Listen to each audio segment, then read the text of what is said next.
बिस्मिल्लाहिर्रहमानिर्रहीम। मैं हूं तनवीर अलप्याल और मैं इस वक्त मौजूद हूं मौज़े काना और छोकर के दरमियान।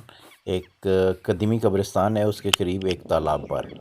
तालाब हमारे इलाके की सकाफ़त का एक अहम हिस्सा रहे हैं और सदियों से ये पानी के ज़ख़ीरे के लिए, बारिशी पानी के ज़ख़ीरे के लिए इस्तेमाल होते आए हैं। आज अगर हम देखते हैं कि मौसमियाती तब्दीलियों की वजह से पानी जो है वो कम हो रहा है, अभी ज़ख़ायर जो है उनकी बेहद ज़रूरत है।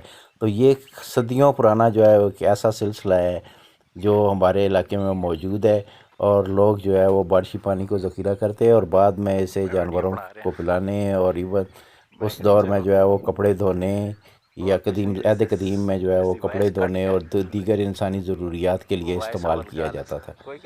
आज जो है वो दुनिया इस तरफ फिर वो मुद्दे हुई है कि हम किस तरह जो है वो बारिशी पानी को ज़ख़ीरा करके, जिसे रेन वाटर हार्वेस्टिंग का नाम दिया गया है, दोबारा से जो है वो इस सिलसिले को बहाल कर सकते हैं और जो इंसानी ज़रूरियात हैं उनको पूरा कर सकें, ताकि जो बढ़ती हुई माहौलियाती आलूदगी है उससे बचा जा सके, और जो ये मौसमियाती तब्दीलियाँ हैं उनसे जो है वो नबर्द आज़मा हुआ जा सके।